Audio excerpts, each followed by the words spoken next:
Колку е цврста и издржлива градбата без малтар.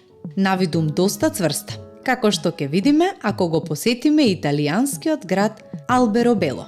Алберобело е необичен и живописен град, сместен на два рида во јужна Италија, 45 километри јужно од Бари. Во него камени куќи од бајките од 14 век се распоредени во два градски квартови. Куќите со куполни покриви се нарекуваат трули и тие се изградени од неправилни варовнички камења, без употреба на гипс. Градот Алберобело има околу 1500 вакви куќи и е единственото такво место во светот. Низ целиот регион околу Алберобело можете да забележите трули, а наједноставните форми се користат како колиби во маслинови градини.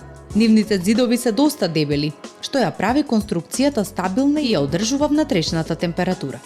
На некои покриви има символи со религиозно и суеверно значење. На врвот на сите покриви има шилец, чија декорација била статусен символ на местото. Алберобело порано било место каде што сите жители морале да живеат во трули. Имено локалните феудалци ги преместувале селаните работници во оваа област за да ги сечат шумите и да ја обработуваат земјата. За да го заобиколат законот и да избегнат плаќање даноци, за феудалците било важно Алберобело да не се смета за населено место. Затоа до 1797 година, кога Алберобело добил статус на град, неговите жители морале да живеат во овие живеалишта, кои морале брзо да се расклопат доколку е потребно. Името Алберобело се преведува како прекрасни дрвја.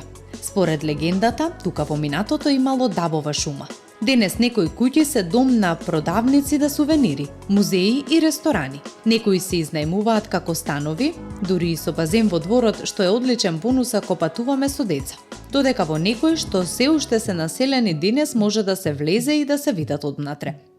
Собствениците на трули честопати се обидуваат да ве привлечат во својата куќа со разни тврдења. Од фактот дека нивното труло е најстаро, дека има бунар, дека во него се живее или дека има панорамска тераса, каде што можете бесплатно да пробате локално вино.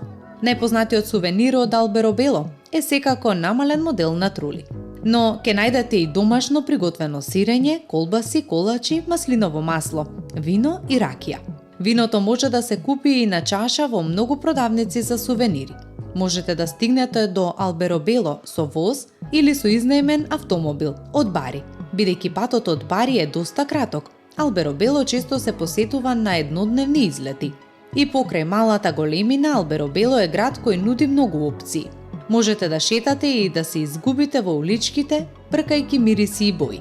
Или следете 3 вредни совети за тоа што да правите во Алберобело. Внатре може да се посетат многу трули, но само музеот на територијата ќе ви даде јасен пример за еволуцијата на архитектонската култура на Алберобело. Двокатниот дел со висока тесна фасада, надвисната на триаголниот фронтон, ги представува најновите градби. Оттаму можете да продолжите кон најстариот дел, кој се состои од едноставни, мали организми, сите во еден комплекс од 15 меѓусебно поврзани трули. Прошетајте покрај продавниците за сувенири и локалните занаетчиски работилници, додека не сте стигнале до врвот на ридот, по Вија Монте Сан Микеле. Живописната црква Трули на Свети Антониј од Падова, единствена во светот, е токму она што го барате. Изградена е во рок од 14 месеци во 1927 година и длабоко трансформирана во 1960-тите. Ако сакате да нурнете во шармот на Алберобело, најдоброто нешто што можете да го направите во градот е обиколка на трулите. Може би со помош на водич кој ќе ви открие тајни што е невозможно да се откријат поинаку. Ако предпочитате да шетате сами, можете да сметате на љубезноста на дуќанџиите, кои секогаш се подготвени да ви дозволат да се восхитувате на овие невообичаени конструкции однатре. Прошетката низ историскиот центар на Алберобело дава огромно задоволство.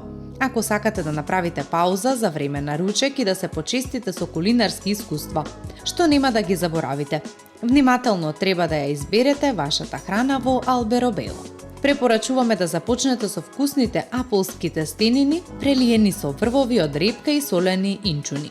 Потоа следува најпознатото второ јадење во долината Итрија – месната бомба, мали свински ролни полнети со сирење и билки.